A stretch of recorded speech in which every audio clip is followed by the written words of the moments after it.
Welcome दोस्तों, magnetic media channel में आप सभी का स्वागत है।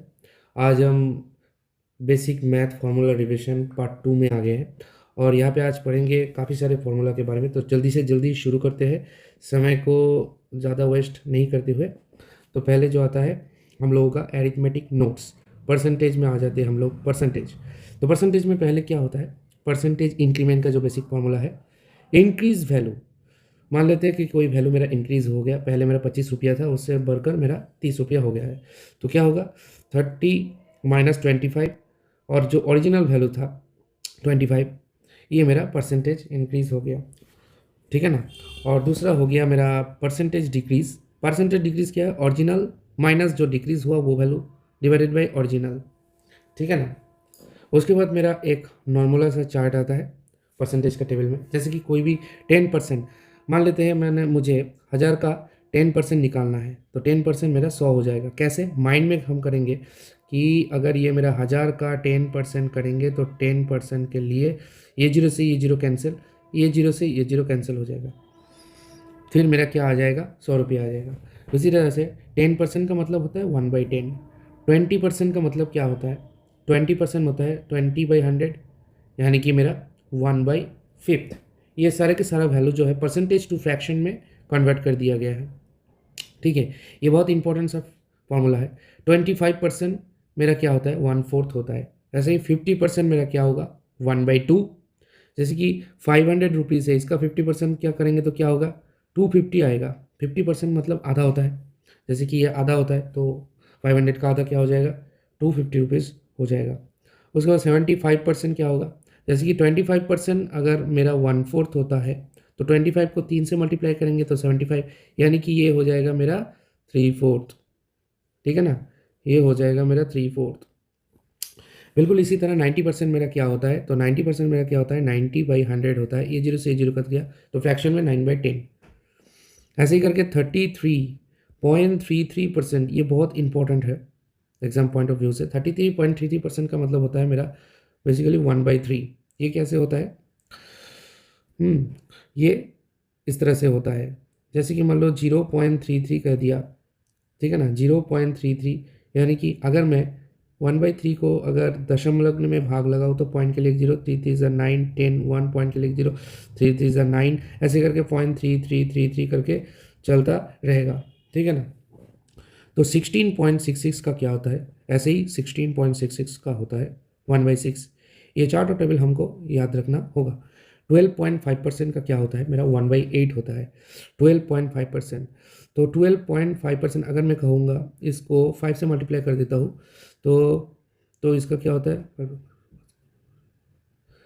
72.5% का मतलब क्या होता है, 5/8 हो जाएगा मेरा, ठीक है ना। उसके बाद 14.28% मेरा क्या होता है, 1/7। इसी तरह से 11.11% का क्या मतलब होता है, 1/9। 1/9 को भाग लगाते हैं, देखते क्या होता है। पॉइंट के लिए एक जीरो आ गया, 9 1 जो 9 10, पॉइंट के लिए फिर से एक जीरो, 9 1 जो 9 10, पॉइंट के लिए से 1 1 1, तो ये होता है 11.11% हो गया। ऐसे ही मेरा 9.09 का क्या होगा, 1/11। 8.33 का क्या होता है, 1/12। 7.69 का क्या होता है, 1/13। अच्छा, 1/12 ये होता है 8.33% मेरा, 8.33% मेरा। ऐसे करेंगे तो 1/13 का क्या होगा, अगर फ्रैक्शन में 100%, 1/13 मेरा होता है, 1/13 मेरा होता है 7.69%। 7.69%। 1/14 का क्या होता है, 7.14%, ठीक है ना। ऐसे 1/15 का क्या होता है, 1/15 का होता है 6.66%। और 6.25% का मेरा क्या होता है, 1/16।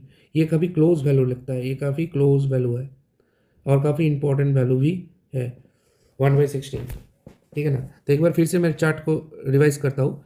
10% का मतलब होता है 1/10, 20% का 1/5, 25% का 1/4, 50% का 1/2, 75% का, जो 25 का 3 गुना है यानी कि 3/4। 25% 1/4 होगा तो 75% 3/4 होगा। 90% 9/10, 33.33 1/3, 16.66 1/6, 12.5% 1/8, 14.28% 1/7, 11.11 1/9 हो गया। ऐसे 9.09 1/11, 8.33 मेरा 1/12 और 1/13 का 7.69, 1/14 का 7.14 और 1/15 का 6.66 और 6.25 का क्या, ठीक है।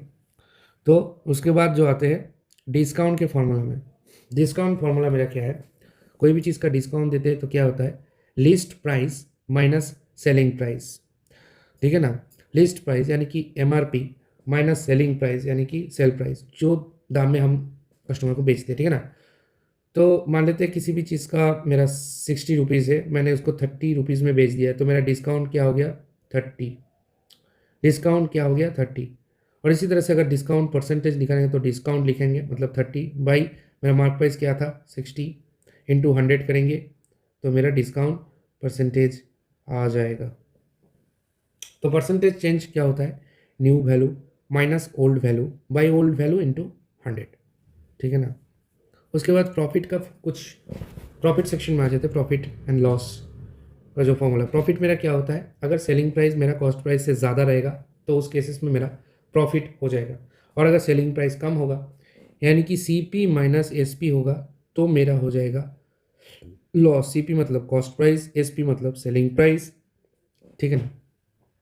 मान लेते हैं किसी भी वस्तु या सामग्री का जो मेरा कॉस्ट प्राइस है वो 100 रुपया था, मैंने उसको 120 में बेच दिया, यानी कि सेलिंग प्राइस 120 में मैंने उसको बेच दिया। तो अगर यहाँ पे मैंने क्या किया, प्रॉफिट कमाया, कितना कमाया 20 रुपया का प्रॉफिट कमाया, तो प्रॉफिट मेरा कैसे हुआ, सेलिंग प्राइस में से मैंने कॉस्ट प्राइस को घटाया तब जाके मेरा प्रॉफिट आया। और अगर मान लेते हैं किसी भी साइकिल को मैंने 2000 रुपया में ख़रीदा और उसको 1000 रुपया में बेच दिया एक साल बाद, तो मेरा लॉस कितना का हुआ 1000 रुपया का, उसमें मैंने क्या किया, यहाँ पे कॉस्ट प्राइस था, यहाँ पे मेरा ये सेलिंग प्राइस था। तो इस केसेस में क्या होता है, cost price minus selling price होता है, मगर मेरा यहाँ पे लॉस होता है, सीधी सी बात है, यहाँ पे मेरा लॉस होता है। तो ये हो गया CP माइनस SP। इसी तरह से ग्रॉस प्रॉफिट मेरा क्या होता है, देखिए revenue minus cost of good sold होता है, ये भी एक फॉर्मूला है ग्रॉस प्रॉफिट का, revenue minus cost of good sold होता है, ठीक है ना। उसके बाद प्रॉफिट मार्जिन मेरा क्या है, टोटल मेरा इनकम जितना है, नेट सेल कितना हुआ है इंटू 100, टोटल मेरा income by net cell into 100 होता है। परसेंटेज एरर का फॉर्मूला क्या है, बहुत ही इंपॉर्टेंट सा फॉर्मूला है परसेंटेज एरर का, देखते हैं। Approximate value minus exact value by exact value into 100, approximate minus exact value by exact value into 100। और लॉस का तो मैंने बता दिया, लॉस्ट बाई CP, हमेशा ये CP में ही कैलकुलेट होगा, लॉस हो या प्रॉफिट हो, अंडर में CP ही आएगा। CP में लॉस में क्या होता है, CP माइनस SP होता है, डिस्काउंट मेरा MP माइनस SP होता है। तो यहाँ से अगर मैं SP निकालना चाहूँ तो SP को इधर लेके जाएंगे तो माइनस था प्लस में बदल गया, तो ये क्या हो जाएगा MP माइनस डिस्काउंट को इधर लेके माइनस D, ये वाला, ठीक है। उसके बाद कई कस्टमर फॉल्स वेट का मतलब दोबारा फॉल्स वेट का इस्तेमाल, फॉल्स वेट में जो फॉर्मूला लगता है true weight minus false weight करेंगे, बाई फॉल्स वेट लिखेंगे इंटू 100, नीचे में हमेशा फॉल्स वेट है, true weight minus false weight by false weight into 100 करेंगे तो पसंद है। अगर सक्सेसिव डिस्काउंट के फॉर्मूला में जाएंगे तो सक्सेसिव में मतलब किसी भी सामग्री पर पहले 10% का प्रॉफिट, फिर उस पर ऊपर 20% का, फिर 30%, तो उसमें उस केसेस में अगर 2 आइटम्स है N% प्रॉफिट हुआ है तो उसमें क्या होगा M plus N plus M into N divided by 100, ये होता है सक्सेसिव परसेंटेज चेंज। जब प्रॉफिट मेरा M% और लॉस मेरा N% होगा, यानी कि एक अगर प्लस में होगा दूसरे अगर माइनस में होगा, तो plus of M minus of N, plus से माइनस माइनस होगा इंटू MN डिवाइडेड बाई 100।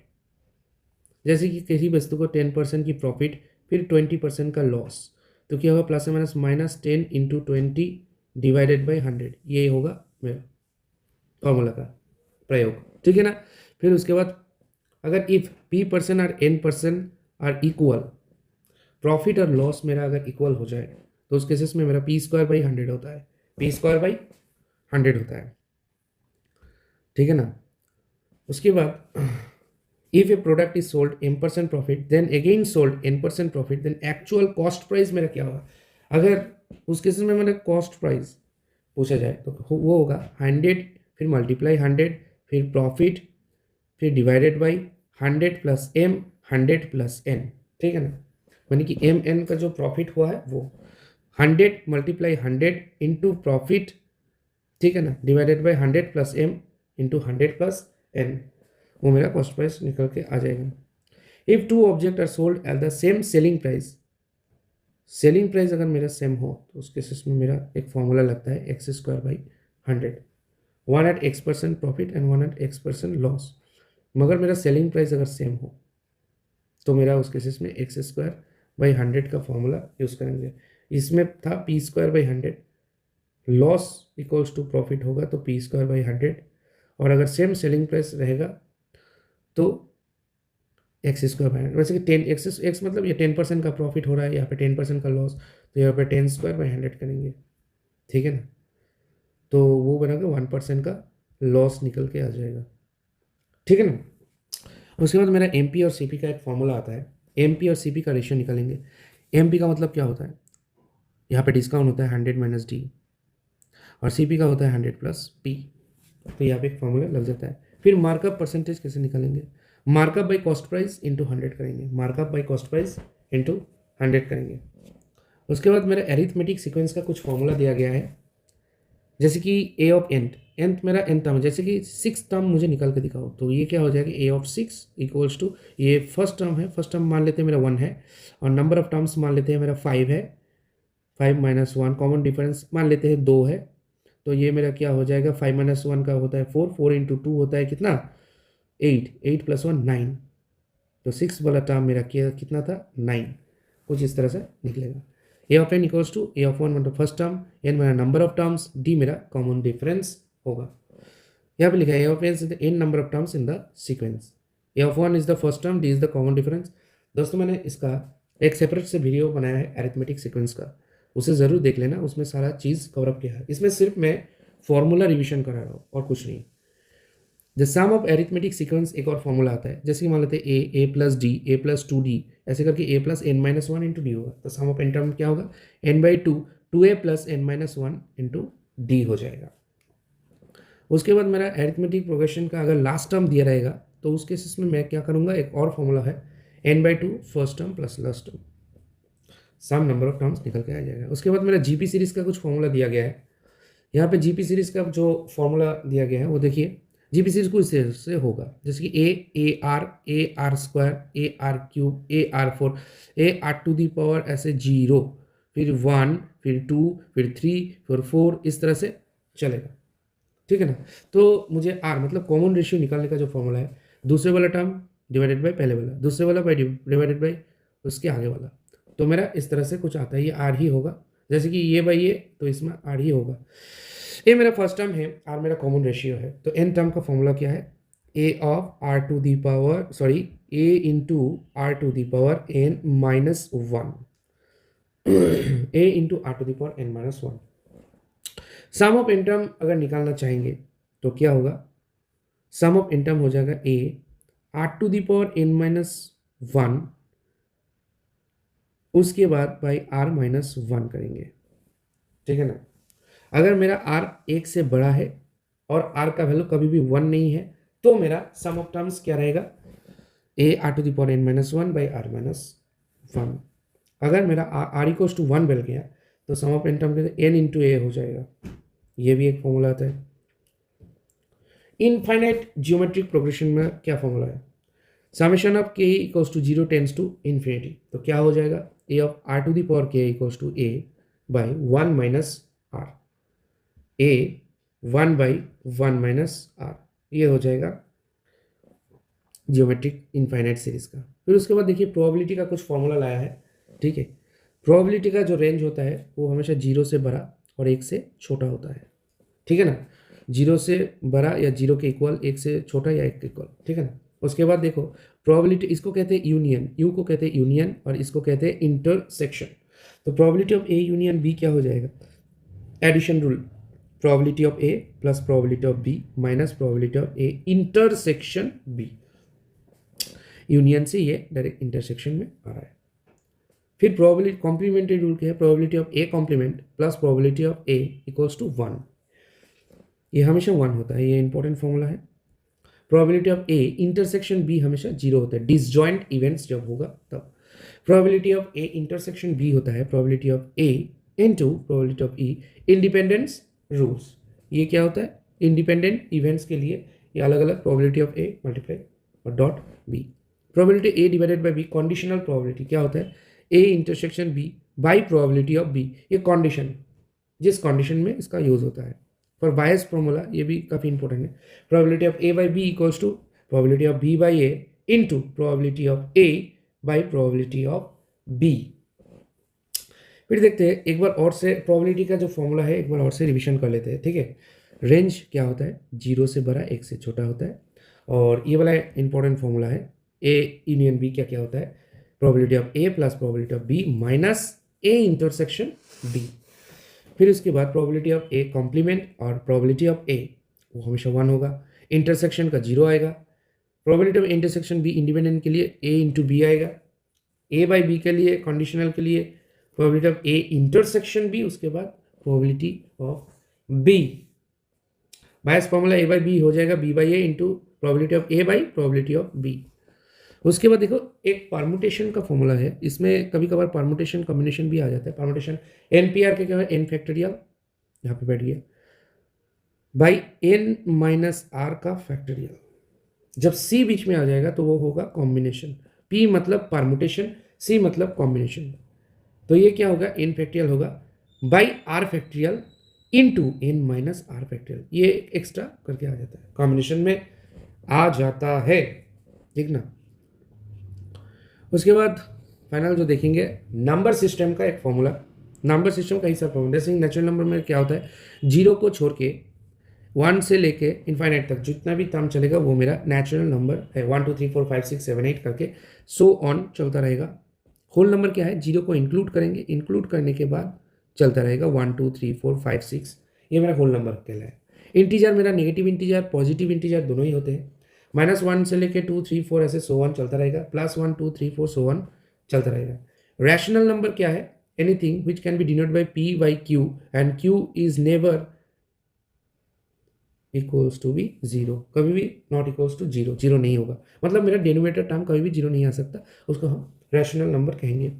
1/0 का क्या होता है, मेरा इनफाइनाइट होता है। 0/1 का क्या होता है, मेरा 0 होता है, ये भी हमको ध्यान रखना होगा, ठीक है ना। फिर उसके बाद मेरा जो रियल नंबर होता है, रियल नंबर क्या होता है, all the rational number p by Q के टर्म में जो भी रहेगा, इंटीजर्स पॉजिटिव नेगेटिव वो भी होगा। उसके बाद इरेशनल नंबर यानी कि रूट ओवर में जितना भी रहेगा, √2 √3 √7 ऐसे करके। इमेजिनरी नंबर मेरा क्या होगा, √1 -1 √3 √1 का क्या होता है, आई होता है, ये है आई मतलब इमेजिनरी नंबर। फिर मेरा देखो कॉम्प्लेक्स नंबर क्या है, जैसे कि कॉम्प्लेक्स क्या होता है, जैसे कि एक्स कोऑर्डिनेट वाई कोऑर्डिनेट और एक तीसरा कोऑर्डिनेट भी आता है, सॉरी एक्स वाई और तीसरा कोऑर्डिनेट होता है जेड। तो जेड प्लेन में जो भी रहता है वो मेरा कॉम्प्लेक्स नंबर हो जाता है, उसको हम 1 + 3i 1 + 2i 3 + 6i ऐसे करके दिखाते हैं। आई का क्या होता है, √1 -1 हो जाता है। फिर इवन नंबर क्या होता है, जो चीज़ 2 से डिविजिबल हो उसको हम इवन नंबर कहते हैं, काफ़ी इंपॉर्टेंट है। मैं जल्दी जल्दी ख़त्म करने के लिए ऐसा कर रहा हूँ क्योंकि बहुत सारा फार्मूला रिवीजन करना बाकी है अभी भी। आज मेरा डे 2 है ये बेसिक फार्मूला रिवीजन में, तो इसमें ज़्यादा लेक्चर को बड़ा नहीं करेंगे, जो जो इंपॉर्टेंट है सिर्फ वो करते जाएंगे। आप लोग क्या करेंगे, एग्जाम से पहले आप लोग सारा फार्मूला रिवीजन करके जाएंगे, क्योंकि ये कभी कभार डायरेक्ट फार्मूला पूछ लिया जाता है। तो इवन नंबर क्या होगा, जो चीज़ 2 से डिविजिबल है, जैसे कि 2 4 8 ये सारा के सारा कंपोजिट भी नंबर है, ठीक है ना। सॉरी 2 नहीं है, 2 मेरा प्राइम नंबर हो गया, 4 8 मेरा कंपोजिट नंबर हो गया। आगे बढ़ते हैं, ऑड नंबर जो कि इवन नहीं है, यानी कि 1 से शुरू होता है मेरा 1 3 19, 2 से जो भी डिविजिबल नहीं हो रहा है, ये डिविजिबल है मगर 3 से है, 2 से नहीं है। जो चीज़ 2 से डिविजिबल नहीं है वो मेरा ऑड नंबर कहलाता है। प्राइम नंबर क्या है, प्राइम नंबर मेरा एक और खुद से डिविजिबल हो, जैसे कि 17 मेरा एक प्राइम नंबर हो गया, ये 1 से डिविजिबल तो है ही, खुद से भी डिविजिबल है, यानी कि 17 से 1 एंड इटसेल्फ खुद से। जैसे कि 2 मेरा स्मॉलेस्ट प्राइम नंबर हो गया, 3 5 7 11 13 प्राइम नंबर। एक बात हमेशा याद रखें, 1 1 1 मेरा प्राइम नंबर है या नहीं कैसे पता लगेंगे, सम ऑफ डिजिट देखेंगे, 1 + 1 + 1 3 होता है, 3 इज ऑल्सो डिविजिबल बाई 3, ये मेरा प्राइम नंबर नहीं है, कुछ इस तरह से। मगर 1 1 मेरा प्राइम नंबर है, सम ऑफ डिजिट करेंगे 1 + 1 2 जो कि नॉट डिविजिबल बाई 3, ठीक है ना। फिर को प्राइम नंबर क्या होता है, कॉमनली डिविजिबल बाई 1, मतलब दोनों मेरा को प्राइम नंबर, दोनों ही मेरा को प्राइम नंबर होना चाहिए।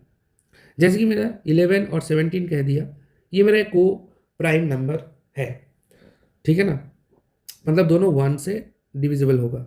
कॉमन डिफरेंस मेरा 1 नहीं, कॉमन डिफरेंस नहीं, दोनों ही 1 से डिविजिबल होगा, बाकी कोई चीज़ से डिविजिबल नहीं होगा, उसे हम को प्राइम नंबर कहते हैं। ऐसे ही कॉम्पोजिट नंबर किसको कहते हैं, विच आर डिविजिबल 1 और मोर। जैसे कि 6 मेरा डिविजिबल है 3 से, फिर 2 से, 8 मेरा 2 से है, 4 से है, 8 से है, 1 से है, इसलिए ये मेरा कॉम्पोजिट नंबर। कॉम्पोजिट नंबर का मतलब वो होता है जो 2 से भी डिविजिबल जाएगा और 2 से भी ज़्यादा टर्म से डिविजिबल होगा। रिमाइंडर रूल में आ जाते हैं। फिर डिविडेंड मेरा क्या है, डिविडेंड मेरा क्या है, divisor into quotient plus remainder होता है, division into quotient plus remainder, ठीक है ना। फिर यहाँ पे मेरा कुछ फॉर्मूला है, जैसे कि सम ऑफ द सीरियल नंबर्स, जैसे कि 1 2 3 4 5 6 डॉट डॉट इनफाइनाइट, तो उसके केस में मेरा एक फॉर्मूला काम आता है n इंटू एन प्लस 1/2, ठीक है ना। उसके बाद अगर मैं इवन नंबर का सम करना चाहूँगा तो उसका क्या होता है, n इंटू एन प्लस 1, 2 4 6 8 मेरा एक इवन नंबर हो गया।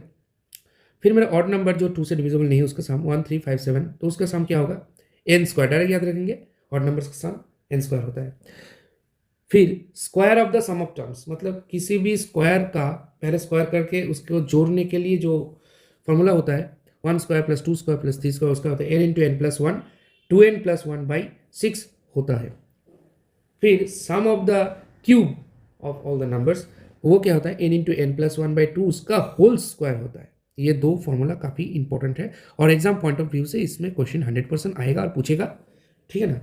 Find the last digit number. अब देखिए दोस्तों, मैं लास्ट डिजिट का एक ट्रिक बता देता हूँ। लास्ट डिजिट निकालने के लिए यहाँ पे मेरा जो नंबर है उसको भूल जाओ, इस नंबर को 4 से डिविजिबल करो,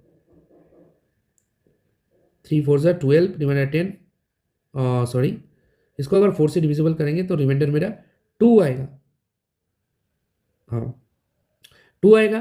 तो रिमाइंडर का जो है उसको हम ये लास्ट वाले टर्म के पावर में लिखेंगे 3/2, 3 स्क्वायर मेरा 9 है, तो यूनिट डिजिट मेरा 9 बनेगा। कुछ इसी तरह से करेंगे, इसको भी 4 से डिविजिबल करेंगे, फाइंड द लास्ट डिजिट। तो 4 से डिविजिबल, ये तो देख के ही लगता है कि 4 से पूरा पूरा डिविजिबल होगा, तो 4 से जब पूरा पूरा डिविजिबल हो जाएगा तो मेरा क्या करेंगे, ये जो लास्ट डिजिट है उसके प्लेस में 4 लिख देंगे। तो मेरा ये क्या होता है, ये होता है 8 क्यूब इंटू 8, 8 क्यूब मेरा 512 इंटू 8 होता है 8 2 जा 16 का, 8 2 जा 16, तो मेरा रिमाइंडर आया 6, तो इसका रिमाइंडर आ गया 6। कुछ इस तरह से सॉल्व करेंगे। ट्विन प्राइम नंबर क्या है मेरा, नेक्स्ट मेरा ट्विन प्राइम नंबर, ये भी काफ़ी इंपॉर्टेंट है। ट्विन प्राइम नंबर क्या है, डिफरेंस बिटवीन 5 एंड 7, इसमें सिर्फ गैप आता है 5 6 7, ये डिफरेंस मेरा होता है 2। जब भी डिफरेंस 2 हो जाता है तो मैंने ट्विन प्राइम नंबर कहलाता है। जैसे कि प्राइम नंबर होना चाहिए 3 और 5, इसका बीच का डिफरेंस 2 होना चाहिए, उसे हम ट्विन प्राइम नंबर के रूप में जानते हैं। जैसे 5 6 7 11 12 13 17 18 19, दोनों ही प्राइम नंबर और बीच में का डिफरेंस जो है 2 होना चाहिए, तो उसको ट्विन प्राइम नंबर। इसके बाद ट्विस्ट प्राइम नंबर क्या है, twist prime number, twist prime number क्या है, जो जैसे कि मैंने एक नंबर लिख दिया 17, उसका रिवर्सिबल 71, तो ये दोनों ही मेरा प्राइम नंबर होना चाहिए फर्स्ट कंडीशन, और दोनों एक दूसरे का रिवर्स होना चाहिए, तो उसको हम ट्विस्ट प्राइम नंबर कहेंगे, ठीक है। ठीक है दोस्तों, आज के लिए इतना ही, दी एंड। ये हो गया बेसिक फॉर्मूला डिविजन का सेकेंड डे। आशा करता हूँ आप लोगों को वीडियो पसंद आया होगा। अगर आएगा तो प्लीज़ चैनल को subscribe plus share plus like भी कर दीजिएगा। बहुत मेहनत से बनाता हूँ दोस्तों, और थोड़ा मोटिवेट आप लोग कर दीजिए कि ये चैनल का जो वीडियो है कैसा लगा आप लोगों को। ऐसा वीडियो मैं रोज़ लाऊंगा, ठीक है। ओके दोस्तों, गुड नाइट, आज के लिए इतना ही।